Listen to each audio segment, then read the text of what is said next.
Londoners need to look to the future and not to drive with their eye only on the rearview mirror. It is the future system and not the past one we should be considering. Londoners, we can and we should do better. Thank you. Thank you, sir. Mr. Georgiopoulos, welcome. You have 5 minutes. My name is so long, don't I get twice as long? No. In 1952, my grandfather left Sparta, Greece, and he came over here to make better for his family. They stopped in Halifax. He didn't like the smell of fish. They went to Montreal. He didn't like the language. They ended up in Toronto. The buildings were too. It was concrete jungle. They were going to Windsor to go to Chicago, and somebody had to pee in the car. So they stopped in London, Ontario, and he looked around, and he loved the trees. He goes, I'm going to stay here. The guy says, you crazy, let's go to the United States. No, I like it here. I'm going to stay here. And I've been born and raised here. My 3 sons, my daughter, and now my 3 grandchildren. I just turned 60. And I have to tell you, the difference between us and the rest of Canada is we live in London. Metropolitan places, you exist. And now we've been Canada's best kept secret for the longest time, and people are starting to find out about us. Today's a good day, kind of, for me in business. $500,000 now for a 2-story home. Not bad. I bumped into Mrs. Rayner here. Just met them today. They're now clients of mine because they have a house that you guys are going to go right through their living room. So he says, what do you think it's worth? I said, it's $1 million.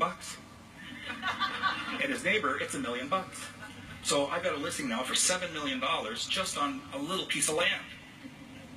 But all kidding aside, Brian, I met Brian. I said, you know, they really want to take our cars away. They don't want us to use cars. And you said, well, what's wrong with that? I said, well, do you ride your bike to work? And you said, yes, I do. You do, right? And he lives in Bracebridge, Ontario. He doesn't know about London. It's not going to happen here. The real estate values that some other people have said are going to plummet. The taxes. Well, I don't know about taxes. I'm not a mathematician, but I can tell you this. In 1996, a group of us got together, and we said, we've got this stupid idea about putting an arena downtown, entertainment complex. Sure, we had a lot of fights from some of the councils and everything else, but you know what? It happened. And we addressed it, and it was $1.35 per household. As far as the taxes, it was less than the Tim Hortons coffee. I don't know what the price is going to be per household here. I don't know what my kids are going to pay, because who knows how long it's going to be. But I have to ask you this. What thing is happening right now, because of the attention we're getting, the old keg, we've had tenants that want to go there, BRT, they don't even want to look at it. Right beside Ritchie's in the north, there's a whole big vacant piece of land. They're ready to develop. Not going to happen. Have you guys spoken to Cadillac Fairview about parking there? I have. They said it's not going to happen. Their parking ratio is right up. So I don't know about parking the cars and then driving down. Who knows what's going to happen there? But I have to say this. When we're looking at other cities, I noticed in this thing you guys talked about Cambridge and a couple of other places, but you didn't mention about Kitchener. And I think Shmuel mentioned Kitchener and the challenges they're having. I strongly suggest that you speak to their city managers and talk about the challenges they're having, because they're $1 billion over budget.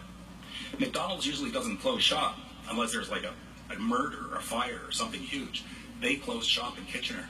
People could not get to them. And a lot of mom and pop organizations close as well. They're not coming back. Amelia and I were in Sicily last year. There was an LRT running in the middle. We were looking at these shops. He said, oh, let's go to this shop over here. We had to go 3 blocks before we could cross it. We didn't attend that shop. So a couple of suggestions, and I'll stop. One is this. You've got a minute. Okay, good. Could we do this? Could we do simulation? Put some pylons and show us Londoners exactly how it's going to be when we go to and from work. And 2, would you, because you guys believe it, it's your platform, Mayor Brown, that you came rapid transit, would you guys all leave your keys at home and take the bus for just 2 weeks and tell us back how you like it, taking your kids to school, stopping for appointments, taking mom and dad to the hospital, and doing all of those things? I think that, you know, you're our leaders, and we want to do what you think is right. But lead us, not in temptation, but no. And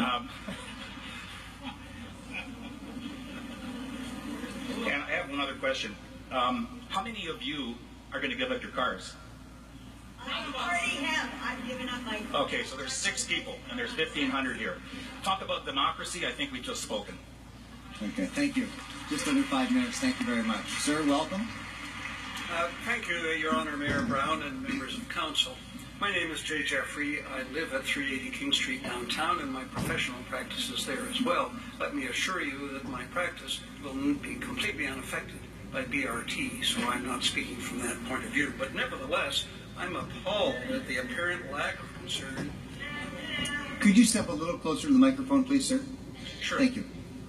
I'm appalled at the apparent lack of concern and attention to the obvious problems and the adverse consequences which the current BRT plan will have on many existing downtown businesses and communities.